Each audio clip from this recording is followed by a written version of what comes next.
Bueno, buenas tardes a todos. Mi nombre es Jorge Masluc, soy el director de la consultora Grupo Mercado de Fernández Ríos. Quiero agradecerle a todos por estar del otro lado mirando este primer encuentro de un ciclo de conversaciones que organiza nuestra consultora. Especial agradecimiento a nuestros expositores de hoy, los cuales no requieren de gran presentación, ya sea Julio Bárbaro o como Raúl Timmerman. Raúl, en su lugar de consultor y analista político y analista de la opinión pública, ha recorrido muchos años en el devenir de la política argentina. Julio Bárbaro, a lo largo de sus años como funcionario, como diputado nacional en la época de la última presidencia de Perón, si mal no lo recuerdo, si mal no estoy informado, como secretario de Cultura y también como interventor del CONFER, y estos últimos años, también hace muchos años, como un analista muy escuchado, muy respetado cuando hace o emite sus opiniones de la política nacional. Raúl, buenas tardes, muchas gracias por tu participación. No, al contrario, gracias a ustedes, gracias por convocarme. Yo voy a hablar un poco sobre el tema de la comunicación del actual gobierno, que en los últimos días se ha convertido no solo en la comunicación de gobierno oficial del Ejecutivo, sino también que se ha mezclado un poco con la comunicación de la coalición de gobierno. Y ahora vamos a ver rápidamente por qué. Bueno, Bárbaro. ¿Perdón? No, saludo a Julio y comento la temática y ya luego continúas con tu presentación. Ok. Julio, ¿qué tal? Muchas gracias por tu predisposición. Gracias a ustedes y bueno, vamos a ser breves, pero después de Raúl voy a intentar analizar la coyuntura, ir y venir entre unirnos o matarnos, que es como entre las palomas y los halcones. Bien, bueno, la temática o el formato va primero a exponer Raúl, a continuación expondrá, como dijo Julio, su ponencia, y a posterior iniciamos una ronda de preguntas que va a estar a cargo de periodistas que he invitado del interior de la provincia, las cuales yo verbalizaré y ellos me las pasarán por mensaje y yo se las voy diciendo para que tenga otro responder. Así que bueno, Raúl, somos todo oídos tuyos. Bueno, gracias. Les decía, este gobierno comienza con un objetivo y prácticamente era el único plan que tenía el gobierno, que era arreglar el tema de la deuda. Mostró cierta inacción al principio, había muy poca comunicación de gobierno y casi todo lo que se hablaba tenía que ver con el avance o retroceso en la negociación de la deuda. Y cae de golpe una pandemia mundial que cae también sobre la República Argentina y ahí comienza la segunda etapa del gobierno, que es hacerse cargo de este tema. Cuando Alberto Fernández decide ponerse al frente, tiene la buena idea de conciliar posiciones con Axel Kicillof y con Horacio Rodríguez Larreta, y prácticamente toda la comunicación de la pandemia la hacen los tres juntos. Tuvieron varias veces que juntarse, fueron 3 o 4 en total, a los fines de anunciar prolongación de la cuarentena. En ese momento hablaban los tres, la foto era el presidente en el medio, a su derecha Horacio Rodríguez Larreta, que está a la derecha de Alberto Fernández políticamente, a su izquierda Axel Kicillof, que está a la izquierda de Alberto Fernández políticamente, y él en el centro como elemento aglutinador. Esa imagen era comunicación, esa imagen comunicaba algo. Ese proceso siguió y siempre la comunicación del gobierno quedó a cargo de Alberto Fernández. Yo en un determinado momento hice circular un video de Juan Domingo Perón donde dice: si Dios bajara a la tierra todos los días a ocuparse del problema de los hombres, le perderíamos el respeto a Dios. Y peor aún, habría alguno que se creería Dios. Es decir, no puede el presidente ocuparse de todos los problemas todos los días porque se produce un desgaste en su imagen. No no solo se produce un desgaste en su imagen, sino que se ocupa de cosas de las que nunca debería ocuparse, como por ejemplo contestarle a un periodista. Los fenómenos de comunicación ocurren así. Por ejemplo, un domingo contesta una nota de una periodista, Nancy Pasos, que había salido en Infobae, y al momento del tuit con el que contesta el presidente, la nota tenía un poco más de 20.000, un poco menos de 20.000 lecturas. A las 2 horas del tuit tenía 178.000. Es decir, lo único que consiguió de esa manera es incentivar la lectura y la curiosidad de la gente por esa nota que él desmentía su contenido. Hay un punto de quiebre en el sistema que es Vicentín. La noche esa en que se comunica la decisión tomada con Vicentín posiblemente haya sido la peor comunicación de este gobierno desde que empezó. Primero la mesa que conformaron una senadora, Anabel Fernández Agasti, el ministro de la Producción Pulpas, el presidente Alberto Fernández y el que iba a ser nombrado en ese momento interventor, que era Gabriel Delgado. El presidente presentó el tema sin ninguna convicción, tenía que anunciar 2 o 3 cosas y revisaba los papeles permanentemente buscando no se sabe qué. Y no tenía ninguna convicción ni entusiasmo en lo que decía. Para rematarla, la senadora le dice gracias, señor presidente, por haber adoptado nuestra idea, dejando claro a las luces de todo el mundo que la idea original no había sido de él. Pero cuando la comunica, utiliza la palabra expropiación. La palabra expropiación produce más temor que la expropiación misma. ¿Por qué? Porque expropiación significa una compra compulsiva por parte del Estado, donde se paga un precio justo, y en los accionistas, si no están de acuerdo, tienen el recurso administrativo y después el recurso judicial. Es más, la Argentina se caracteriza por haber pagado sobreprecios por todas las expropiaciones que hizo. Nunca pagó de menos. Pero sin embargo, como no se explicó lo que la palabra expropiación significaba, el público lo tomó como una confiscación. Es decir, el Estado se apropia de un bien de un privado. Eso produjo un deterioro serio y un quebranto respecto a la parcialización de una oposición nucleada alrededor del campo, que como característica ideológica este tipo de gobierno lo ha enfrentado siempre, digamos, recordemos la 125. Bueno, ahí se produce un primer quiebre. Yo creo que desde el punto de vista, seguramente Julio va a hacer mención, hay un antes de Vicentín y un después de Vicentín. Las cosas cambiaron muchísimo. Por suerte aparece Perotti, el gobernador de Santa Fe, presenta una cosa alternativa y el presidente rápidamente se da cuenta que por ese camino va mejor, se olvida del tema y ya no se habla más ni siquiera de la expropiación de Vicentín.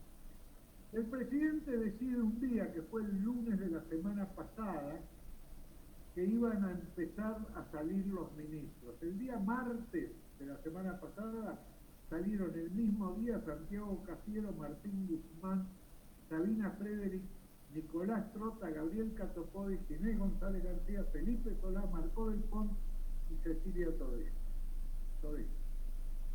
Y fueron a los medios, a ocupar lugar en los medios y a tratar de establecer agenda. El problema es que a partir de ese día, se llega el 9 de julio, y el acto del 9 de julio es otro acto de comunicación. Es decir, primero, llama poderosamente la atención el bajo rating televisivo que tuvo el acto, siendo que el único medio para verlo era la televisión. No eran los tradicionales desfiles del 9 de julio, entre otras cosas por la situación que vivimos. Pero el escenario que se había fabricado junto al presidente estaba un poco la síntesis de lo que para el peronismo representa la política desde el punto de vista económico, es decir, buscar esa conjunción, esa armonía entre capital y trabajo. Te interrumpo un segundo, si te podés acercar un poquito más al micrófono porque nos están diciendo que se escucha un poco bajo. Bueno, ahora se escucha un poco mejor. Supongo que sí. Estoy bastante más cerca, pero puedo tratar de levantar el volumen un Dale, poco. ambas cosas. Ahí lo estoy levantando, ahí está un poco más fuerte. A ver qué retorno tenemos, gracias y disculpame. Bueno, entonces les decía, ese era en el escenario estaba representado el capital y el trabajo. Y Alberto Fernández da un buen discurso con excepción de una frase que fue desatinada, la de terminar con los odiadores seriales. Terminar con algo, y ese algo son personas, no es bueno. Digamos, hubiera sido mejor tratar de desalojar el odio de la política argentina, el objeto odio y no la persona el odiador. Pero bueno, lo dice, yo quiero tratar de trabajar con todos, aquí están todos con los que yo quiero trabajar, pero simultáneamente con eso, algunos de esos les costó en su núcleo de pertenencia, como a Daniel Pellegrina, porque estaba el presidente de la Sociedad Rural Argentina, pero en el medio de eso aparecen dos declaraciones de la vicepresidenta. Una se refiere al elogio a un artículo de Alfredo Zayat en el diario Página 12, donde justamente ese artículo pone en duda que el gobierno tenga que trabajar con esa representación del capital en la Argentina. Y ella lo elogia ese artículo. Ahí hay una disonancia de comunicación entre la vicepresidenta y el presidente, pero la otra que se produce es cuando se refiere a los silobolsas, digamos,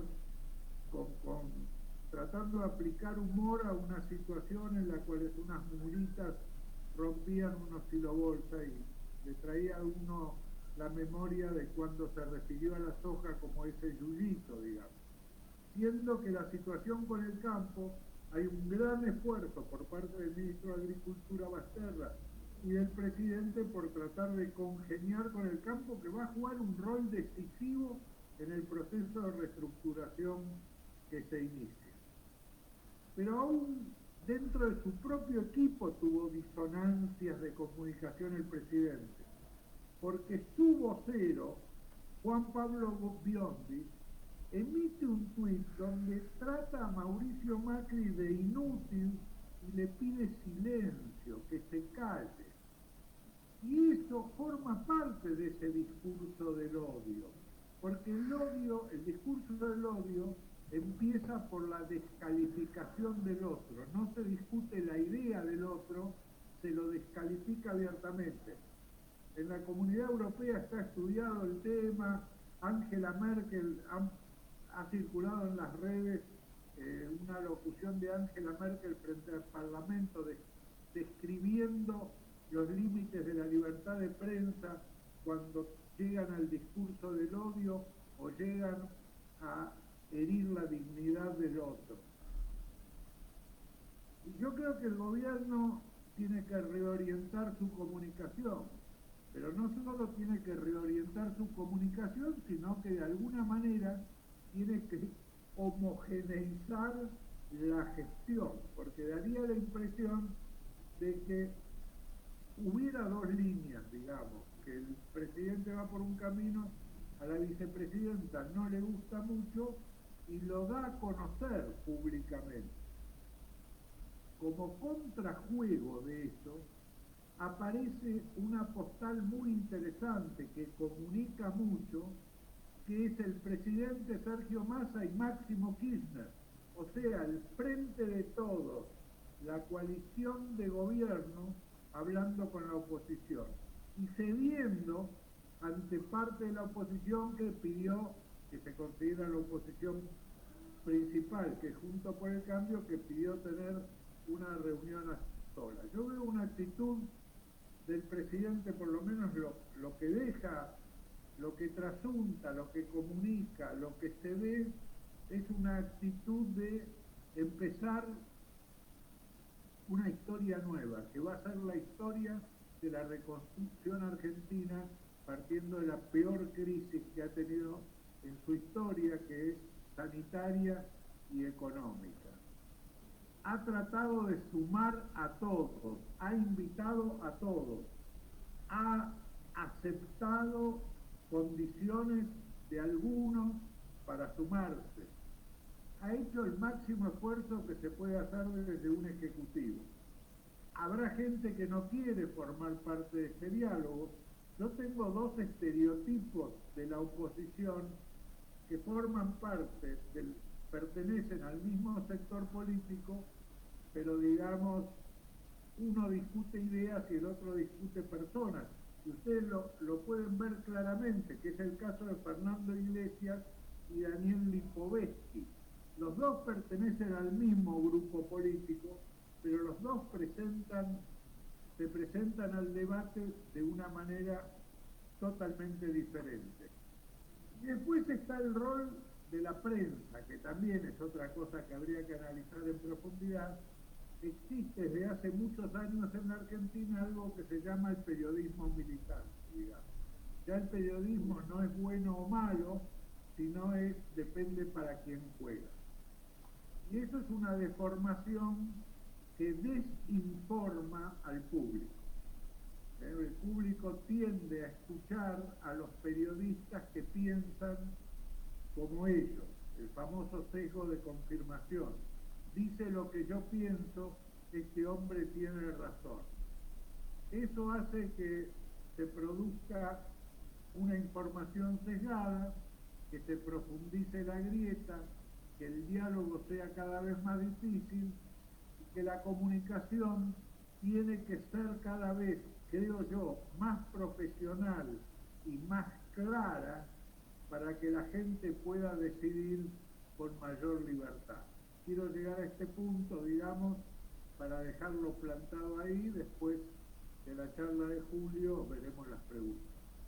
Claro, Raúl, muchas gracias. Bueno, Julio, cuando quieras, escuchamos. La situación es cambiante en la Argentina. Cuando asume Alberto el discurso, daba la impresión de un individuo que el hombre convocaba a la unidad. Yo diría que la pandemia le regaló el espacio de estadista, pero en alguna medida él lo ocupó un tiempo cuando aparece con Larreta, pero luego, digamos, cuando elige el gabinete y cuando da determinados pasos, llamar a Puebla, convocar a Puebla, discutir con Lula, traer a Lugo, lo debo, digamos, una política internacional absurda que nos peleó con todos los demás países. Su diálogo con Lula en la universidad, donde dice extraño a Evo,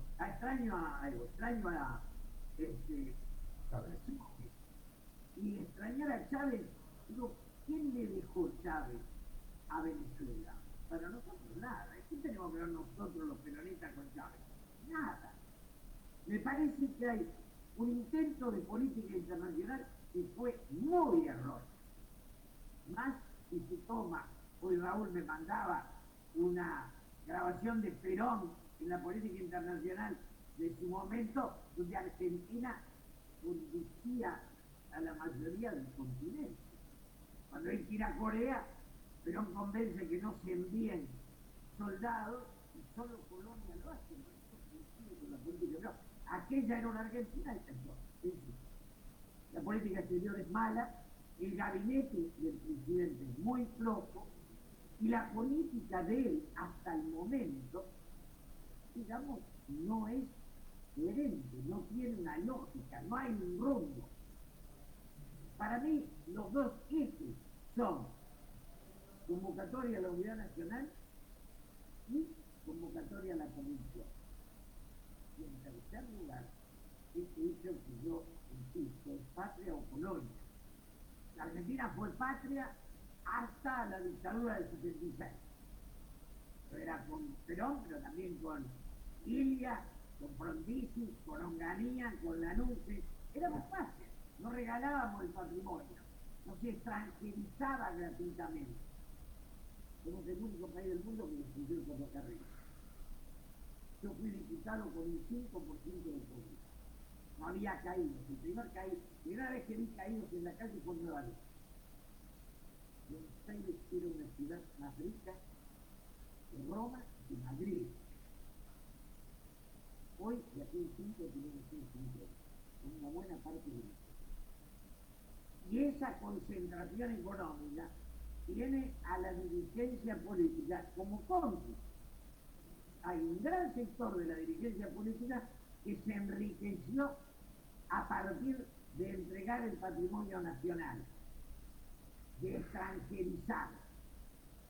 Entonces, Alberto no toma, yo no digo que haya que expropiar nada, hay que ponerle límites a todas las privatizadas, porque ¿qué hizo Macri? Subió las tarifas al infinito, apareció Duchovny y dijo, Cristina tuvo la virtud de no endeudar, pidieron una fortuna y aumentaron la deuda argentina en el 40%. Después me dicen que ya en pesos estaba la deuda, pero el peso es del peso, convertirla en dólares y jugarla, sin dejar nada. Entonces, yo digo esto, Néstor y Cristina privatizaron el PS, Menem destruyó el ferrocarril, el peronismo tiene que hacer una política profunda. Y el PRO ni autocrítica, tendría que buscar que el radicalismo revitalice a la oposición. Ahora, Macri y Cristina, para mi gusto, están superados.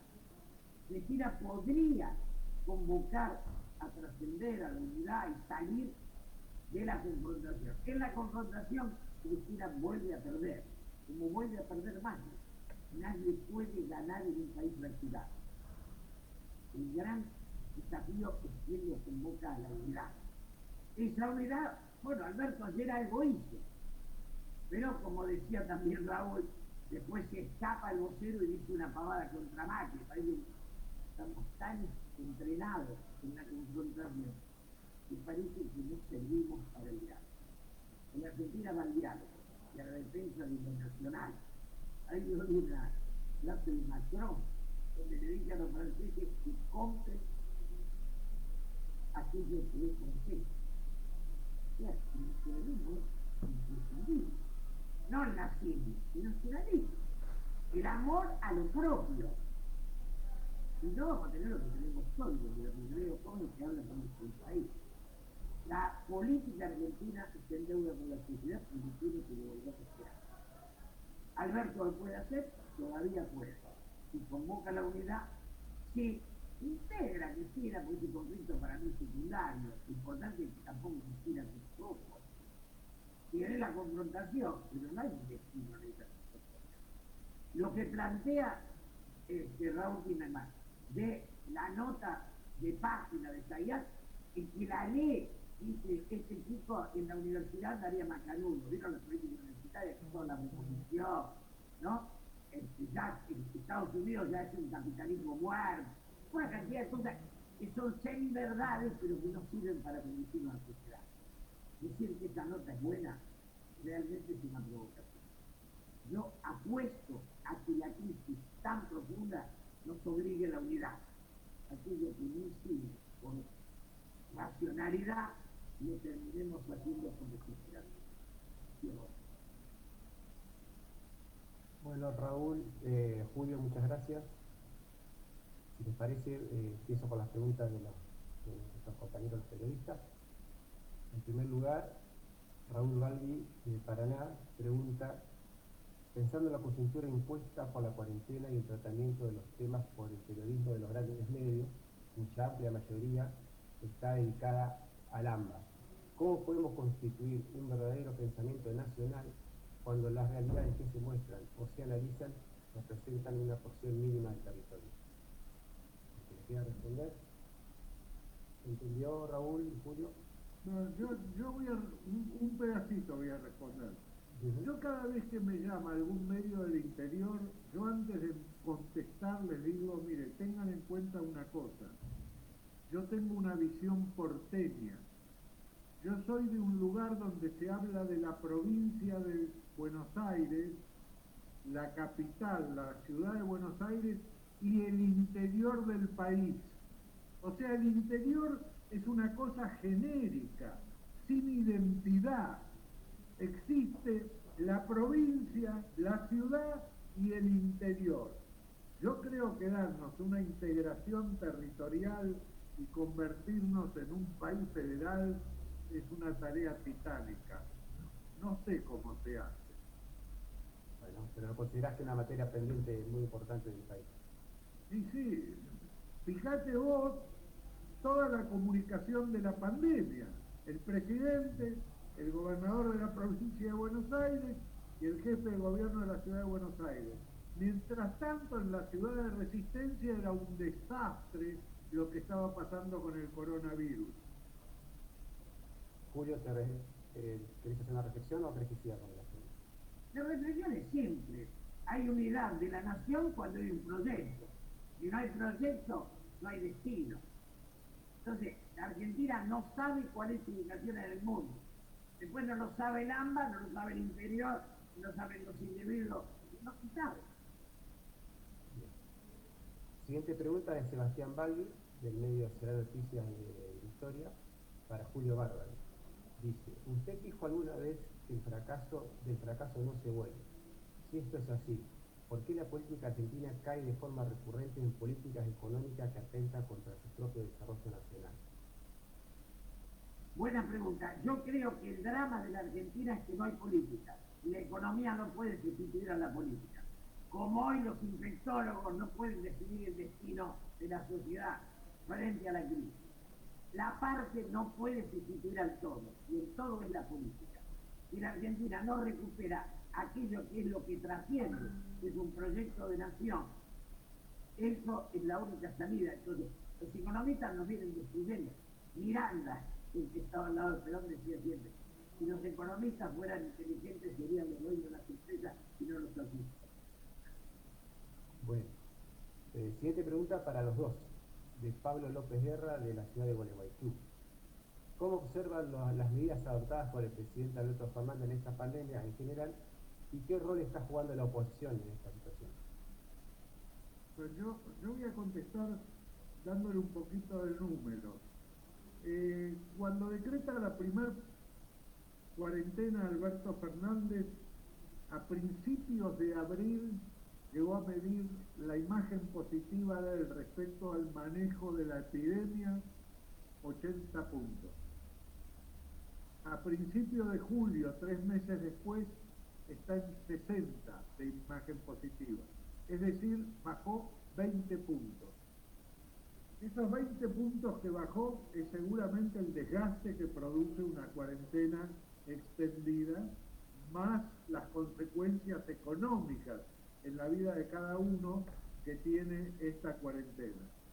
El ánimo de la gente, el ánimo en términos de positivos ha ido disminuyendo de 34 a 21 y en términos negativos subió de 55 a 70. Me da la impresión que el viernes cuando hablen van a decir esta etapa se terminó, empieza una etapa nueva, porque el desgaste para todos, el gobierno y la ciudadanía, ha sido muy grande. Julio. Es un tema muy difícil. Lo único que me parece triste es que se haya tomado el aplaudir, digamos, la cuarentena como oficialismo y el cuestionarla como oposición. Esto fue ridículo, realmente ridículo. En lo demás, bueno, frente a la muerte y miedo, cuestionar lo que se hizo es difícil. Yo creo que en eso tenemos que apoyar y después discutir el proceso de sociedad. Bien. Jorge Riani, periodista de Paraná, pregunta a Raúl. Dice que hablaste del periodismo militante y lo describiste de un modo muy preciso. Le pregunta, ¿cree que hay frente al periodismo militante otro periodismo de prédica antipolítica? Y en tal caso, ¿qué cree que esconde esta actitud o hacia dónde conduce? Bueno, la verdad que es bastante incomprensible tener una posición antipolítica, porque la vida diaria, la política está en la vida diaria de todos nosotros y aparte nuestro destino está en manos de la política. Lo que tenemos que tratar es de construir una buena política. pero no se puede hacer antipolítica. Si uno lee el Quijote es una obra política. No hay cosas que no estén invadidos por la política. Ahora bien, ¿Vos considerás que hay un periodismo? ¿el periodismo es bueno o es malo? Hay buen periodismo y mal periodismo. No es que esté el periodismo que es oficialista o el periodismo que es opositor. Ahora estamos juzgando a los periodistas por la posición ideológica que tienen, en lugar de juzgarlos por la calidad de la información que brindan. Se ha deteriorado muchísimo el periodismo. Bien. Bueno, Pablo López Guerra pregunta nuevamente, ¿cómo observan, para Julio, cómo observan al actual gobierno si no está perdiendo capital político? Bueno, algo ya dijo Raúl. Julio, ¿cuál es tu opinión al respecto? Sí, está perdiendo capital político. Si no toma una decisión, un rumbo definitivo, mientras siga oscilando, no va a tener expansión de sus votantes, va a ir achicando. ¿Tiene posibilidad de salir? Sí. Hasta ahora no lo hizo. Perdón, Jorge, ¿puedo hacer? Porque acabo de leer un pronunciamiento de una cantidad de gente, de organizaciones sociales, políticas, periodísticas, intelectuales, que Julio Bárbaro ha firmado, que habla de la unidad nacional. Me gustaría, Julio, si nos podés explicar la motivación, qué hay detrás de eso, detrás de ese pedido. Bueno, detrás del pedido, el club político tenía algunas diferencias, yo no soy parte de él, pero tengo una vieja amistad con muchos de sus integrantes y parece que ese salto lo dieron ellos convocando. A mí me llamó Luis Rapaport el domingo, yo leí el texto, le digo, Luis, lo firmo con ganas, y detrás de ese pedido hay lo mismo que puede haber detrás de nosotros: voluntad de salir de la crisis y de la confusión. Y lo llamativo, Raúl, es que después que salió esa nota, me llamaron para 5 entrevistas televisivas. O sea, después de esa nota puedo ir a varios canales, y acá me voy a TN, por ejemplo. Entiende. Bien. Siguiente pregunta para Raúl. ¿Cómo ves el periodismo actual en relación a su libertad profesional? ¿Hay mayor o menor independencia respecto a los factores de presión que atravesó en épocas precedentes? Eso nos pregunta Sebastián Valle Victoria. Bueno, depende cuándo son las épocas precedentes. No nos olvidemos de una cosa, están los periodistas y los medios periodísticos. En general, uno podría analizar medio por medio y decir qué rol juega o qué rol pretende jugar en la opinión pública. No es lo mismo el rol que pretende jugar Clarín que el que pretende jugar Página 12. No es el mismo rol el que pretende jugar TN que el que pretende jugar C5N. Bueno, finalmente los periodistas a los que esos medios contratan son periodistas que se tienen que alinear con la línea editorial del medio. Es raro encontrar en un medio periodístico una voz periodística independiente. Yo tengo un recuerdo muy claro de el periódico La Opinión, no solo por temas familiares, digamos, sino porque fue un periódico diferente en su momento. Y ahí era la primera vez que los periodistas firmaban, todos firmaban sus artículos. El diario tenía una posición, pero vos notabas que los periodistas también tenían posición. Y entonces encontrabas distintas ópticas, distintas opiniones. Había conservadores lúcidos, como el caso de Emilio Cardoy, que tenía su columna permanente. Es decir, había distintas voces en un mismo medio. Hoy es difícil encontrar eso. Cada medio se alinea según el rol que quiere jugar en la comunicación. Yo creo que esto se ha ido perfilando prácticamente desde el proceso militar para acá. Raúl, yo te repregunto como una pregunta mía, si vos, y si querés decirlo, si ves de los medios nacionales, si ves alguno de ellos que represente alguna heterogeneidad en cuanto a las opiniones. Sabemos que por ahí el Grupo Clarín no lo es, C5N me parece que tampoco lo es. ¿Visualizás algún otro medio grande que tenga pluralidad de voces? La verdad que no. Sin meterte en un compromiso. No lo visualizo. Yo te digo, en televisión hay un canal de cable que es La Nación Plus, que tiene una línea más independiente que el diario. Digamos, hay más voces disonantes que las que existen en el diario. Pero en general no, los medios contratan periodistas y ahora va a aparecer el canal 9 Noticias, una nueva aventura periodística, y vas a ver cómo se alinea con el PJ Capital. Bien. Ahora la pregunta de Jorge Díaz, un poco larga, pero vamos a leerla. Algo ya respondiste Raúl al respecto, así que si Julio la quiere tomar. Dice, ustedes ayudan a formar opinión porque siempre son convocados por los diferentes programas de TV, radio, etc. En este país que es grande territorialmente, pero al mismo tiempo la población se encuentra repartida de forma desigual, se concentra el AMBA y Gran Buenos Aires, donde viven 13 millones de personas, que equivale al 10% total de la población. Se pregunta, ¿y el resto?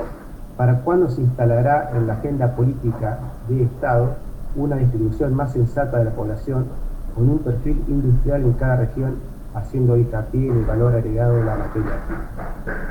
Julio, no sé si se entendió. La pregunta es brillante, excelente. Cuando uno va a Alemania, se encuentra con eso, la distribución de la ciudad.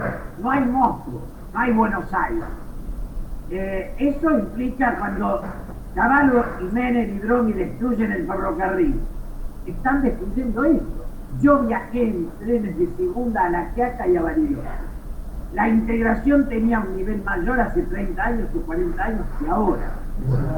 Hacer en un momento Alfonsín intenta mudar la capital, digamos, hacer un proyecto para que el interior tenga una vitalidad productiva y una vigencia. Comunicación y política. En la historia argentina, siempre el puerto fue la intermediación y el interior fue la conectividad. Un loco que lo juntó. Desgraciadamente, hoy la intermediación, los royalties, los intermediarios son más importantes que la producción. Y eso hace que se caiga el interior, pero que también se caiga la sociedad. Roberto Lescano referirá al día de las sociedades federales, para ambos. ¿No sería ahora que el gobierno deje de seguir tanto la agenda de los medios y trabaje en imponer la propia? Raúl. Sí, claro. Digamos, una vez le preguntaron a un periodista si consideraba que el periodismo era el cuarto poder, y dijo no, es el instrumento del cuarto poder. Los poderes económicos son el cuarto poder y utilizan a los medios como instrumento para llegar a la opinión pública. Entonces, es el gobierno, para instalar agenda, tiene que trabajar muchísimo, tiene que tener todos los días cosas para contar, tiene que tener ministerios que trabajen a full con secretaría, subsecretaría, todos los días el INTA, el SENASA, el INTI, la Comisión Nacional de Energía Atómica, el INVAP, deberían tener cosas para contar, para que los medios quieran publicar, para que la gente se entere y esté informada. Es difícil para el gobierno establecer agenda, es más fácil para la oposición, porque patea el tablero y los medios van. Para dar noticias positivas es menos atractivo para los medios, pero bueno, es un esfuerzo, es una lucha que el gobierno tiene que dar. Pero para eso tiene que haber una gestión excelente desde el punto de vista de gestión de gobierno. Entonces uno instala agenda. Si la gestión de gobierno presenta muchas debilidades, la agenda la instala la oposición señalando las debilidades del gobierno. Julio, ¿tu reflexión al respecto? Un detalle, el último delegado de un presidente. El último que comunicó fue Nacho López de Alfonsín. Luego, ningún gobierno tuvo un comunicador oficial. Ninguno. Y el problema no es que los medios determinen la agenda, es que los gobiernos no tienen nada para imponer. Entonces, cuando yo no tengo brillo propio, brilla lo que está alrededor mío. ¿Qué le digo? Hay otro. Bueno, yo le agregaría, Julio, que durante la presidencia de Menem, Carlos Corach bajaba todos los días en la puerta, contestaba las preguntas todos los días, absolutamente. Era el comunicador, pero no era el encargado. Está bien, era el ministro, sí. Pero contestaba preguntas de los periodistas que la gente quería saber. El último intento que se hizo, que fue durante el gobierno de Cristina, con el actual gobernador de Chaco, terminó un día en que agarró un diario Clarín y en una conferencia de prensa lo rompió delante de las cámaras. Y ahí se terminó la comunicación de gobierno. Quizás hoy Sergio Berni es un intento de ser el comunicador, un ministro de una provincia que es más importante en peso que los ministros nacionales. Bien. Siguiente pregunta de Alejandro Francia, de la pirámide de Concepción del Uruguay, para Raúl. ¿Cómo debería ser la política internacional de la Argentina en la apertura de los mercados después de la pandemia? La verdad que yo no soy un conocedor de política internacional, no sé cuánta gente sabe del tema, pero está clara una cosa, que para el proceso de reconstrucción que va a tener que hacer la Argentina va a necesitar muchísimos dólares, mucho financiamiento. El campo provee muchos de esos dólares. Yo creo que la política va a ser tratar de agregarle valor a los productos del campo en la parte económica y desde el punto de vista internacional ganar mercado para esos alimentos, teniendo en cuenta algo que señalaba ayer Malamud, que es que cuando termina la Segunda Guerra Mundial y Estados Unidos ocupa el lugar preponderante de potencia, tenía el 40% del Producto Bruto Internacional. Bien, ahora el 40% lo tiene el 20% China y el 20% Estados Unidos. Hoy la política internacional gira alrededor de la relación entre China y Estados Unidos. Y la Argentina lo que tiene que poder hacer es poder manejarse bien en esa confrontación que se produce, porque Argentina necesita de los dos, necesita de ambos mercados, del americano y del chino. Yo la política internacional argentina en este momento la desconozco, no sé cuál, nunca ha sido explicada, digamos. No sé, Julio, que sigue el tema más de cerca. Es clandestina, Raúl, es clandestina, está en la clandestinidad. ¿Pero es producto de la pandemia y de la coyuntura o es un mal de muchos años atrás? No, es el error de querer hacer Puebla cuando larga el gobierno, de querer hacer primero una política internacional ideológica cuando no somos capaces de hacer una política interna exitosa. Las políticas internacionales tienen ideología, dejémonos de robar, tienen intereses. Yo esto lo discutí con Alberto Fernández. Le dije, tu amistad con Lula es personal. Como sociedad, tenés que aguantar a Bolsonaro, te guste o no. Como decían. Bueno, ahí en varios temas, Jorge y Julio, en varios temas se confunde. Un funcionario no tiene actitudes personales. Un funcionario, todo lo que dice es en función de que es funcionario. Suponete que Alberto Fernández me dice, a vos, Raúl, me gustaría verte preso. Y yo le digo, presidente, ¿cómo? No te lo digo como presidente, te lo digo como hincha de Argentino Junior. No sos hincha de Argentino, sos presidente de la República. Bien. Pregunta de Pablo López Guerra, de Gualeguaychú. ¿El expresidente Macri tiene alguna oportunidad de volver activamente a la política? Yo creo que no, y me imagino que él tampoco. Punto. No da para hacer. Raúl, ¿qué opinas? No, yo opino que es muy difícil, representa un ala minoritaria dentro de su partido en este momento. Digamos, hay gente que tiene la responsabilidad de gobierno y que dentro de esa responsabilidad actúa según el rol le indica y no irresponsablemente tirando piedras todo el tiempo. Es un poco el famoso teorema de Baglini, ¿no? Cuando uno más cerca, más lejos está de la responsabilidad de gobernar, más irresponsable es lo que plantea.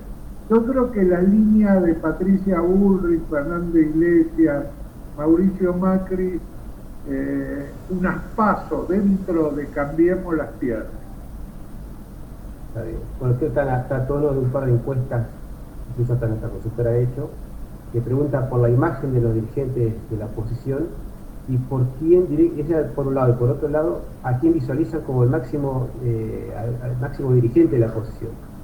Y ambas concluyen que Macri estaría incluso atrás de, primero dominaría a Larreta como principal, visualiza como principal dirigente, en segundo lugar a Vidal, en tercer lugar a Bullrich y recién en cuarto lugar a Macri. Creo que tiene que ver un poco con lo que está diciendo, ¿no? Sí. Macri tiene una imagen negativa muy alta en este momento y Horacio Rodríguez Larreta tiene una imagen positiva alta, especialmente en el AMBA, ¿no? Quizás en el interior sea menos conocida, pero y ha sido muy responsable. Además, fíjense lo que es el prejuicio del desconocimiento. Horacio Rodríguez Larreta y Axel Kicillof antes de la pandemia no se podían ver. Ahora ya se juntan solos para ver cómo siguen adelante, porque se conocieron, empezaron a hablar, ganaron confianza entre ellos, y ese es el trabajo que hizo Alberto Fernández. Esa condición de liderazgo, esas características de liderazgo, de ser inclusivo, contemplativo, negociador, llegar a la concordancia, Alberto Fernández las tiene. No es autoritario, destemplado. Y finalmente consiguió que Axel Kicillof y Horacio Rodríguez Larreta trabajen juntos. Para Julio, Jorge Díaz de Uruguay pregunta, varias veces dijo que Cambiemos, o Juntos por el Cambio, era el espacio de la centro-derecha conformando como opción para ese electorado, pero faltaba la opción concreta de centro-izquierda. ¿Dónde ubicás al actual gobierno? Y si en caso de que no esté conformado ese espacio de centro-izquierda, ¿crees que hay tiempo para construirlo de acá al 2023?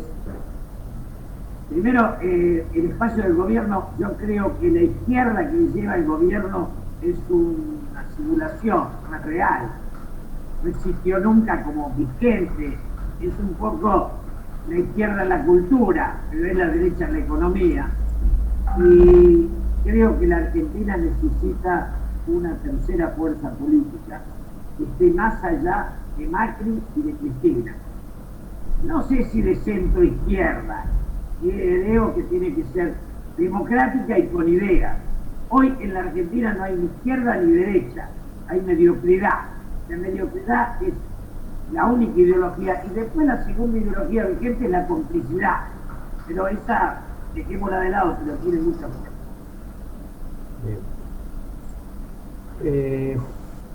Raúl, ¿crees que se puede llegar a un acuerdo con los acreedores con respecto a la deuda? Y si te parece que el gobierno tiene una agenda económica. Eso nos pregunta Pablo López Guerra.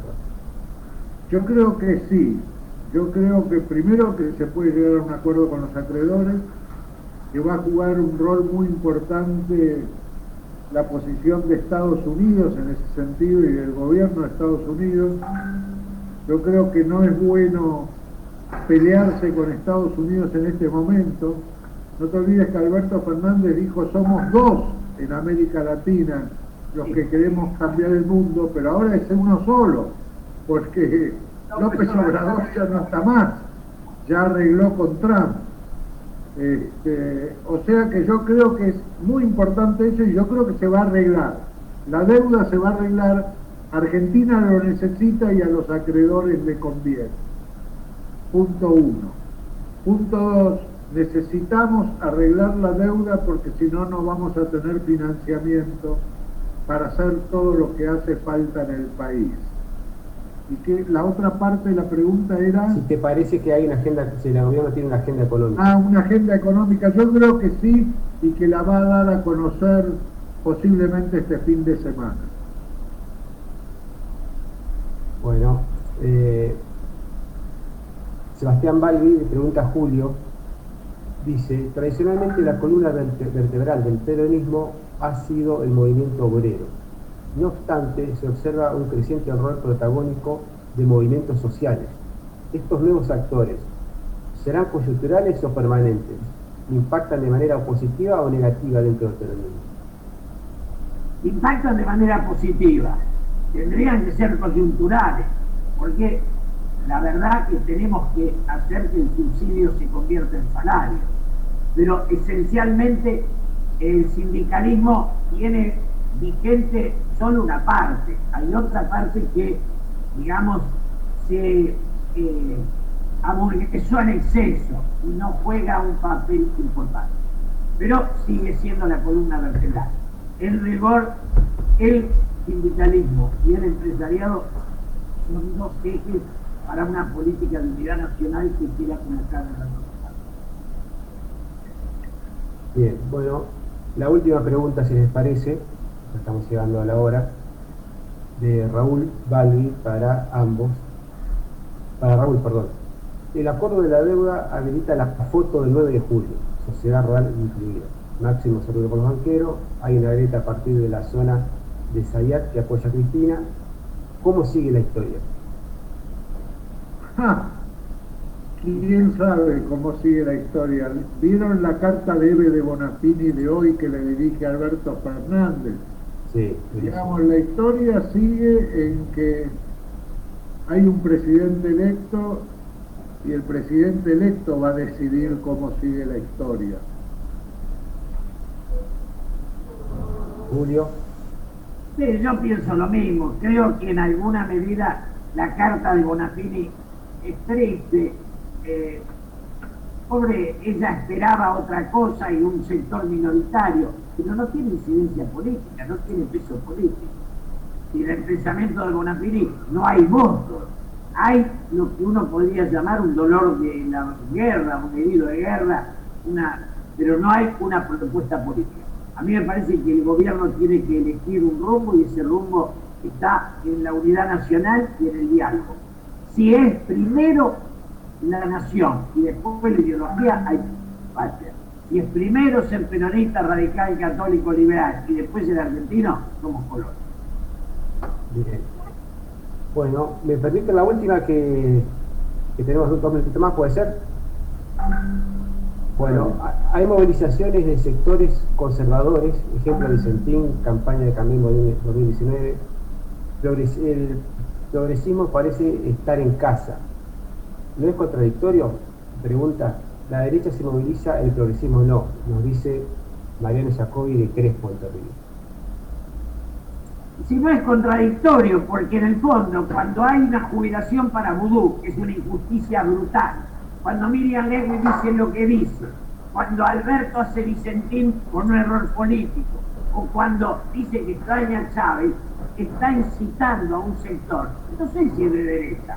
Todas esas cosas que dije me molestan a mí, que no soy de derecha. Creo que hay en algunos sectores del gobierno una provocación que genera una reacción y que mejor que la comprendamos ahora, porque si seguimos provocando seguirá creciendo. Aparte hay que partir de una base, Jorge. La sociedad argentina es una sociedad dividida. El gobierno de Mauricio Macri fue un muy mal gobierno y Mauricio Macri sacó 41% de los votos. Esa era, para terminar, esa grieta, bendita grieta que remanida ya hasta el hartazgo, ustedes con toda su experiencia y su capacidad de análisis, ¿han visto mayor nivel de profundidad que el actual? O sea, la grieta estuvo siempre, eso estamos todos de acuerdo, pero tan profunda como ahora o no tiene precedente. Y la grieta era con la violencia, no con la política. La democracia no tenía grieta con los radicales, los socialistas, los liberales. O sea, hoy lo que hay es carencia de ideas. Hay una grieta vacía de contenido. Sí, y lo que hay en ambas orillas, yo diría que son los sectores que más se destacan y son los que la profundizan, es cuando se manifiesta el odio. Si no hubiera odio, la conversación política resuelve las diferencias. Bien. Sí, la conversación sería posible, que lamentablemente no pareciera ser tan posible en muchos casos en estos días, ¿no? Bueno, muchas gracias por la participación, gracias por su tiempo, Gracias. y hasta una próxima oportunidad. Bueno, muchísimas gracias a ustedes por esta oportunidad, Jorge, y te felicito por el esfuerzo que estás haciendo para comunicar justamente. Bueno, una mínima contribución. Yo les agradezco también como Raúl y espero que cuando quieran volvamos a discutir. Un abrazo y suerte. Gracias, hasta luego. Adiós, gracias. Chao.